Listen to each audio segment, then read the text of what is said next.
എന്താടി എന്താടി ഒരു കള്ളത്തരം?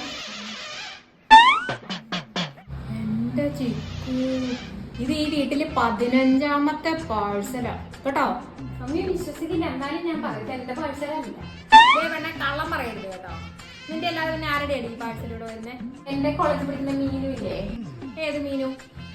മീനുവിന്റെ പാഴ്സൽ ഇവിടെ എങ്ങനെ വരും? ഇത് അവളുടെ വീട്ടിലേക്ക് ഓർഡർ ചെയ്താലേ അവളുടെ മമ്മി സമ്മതിക്കില്ല. അവൾ എന്റെ ഇങ്ങോട്ട് ഓർഡർ ചെയ്ത് എന്നിട്ട് എന്നോട് കോളേജിൽ പോകുമ്പോൾ കൊണ്ട് കൊടുക്കണം.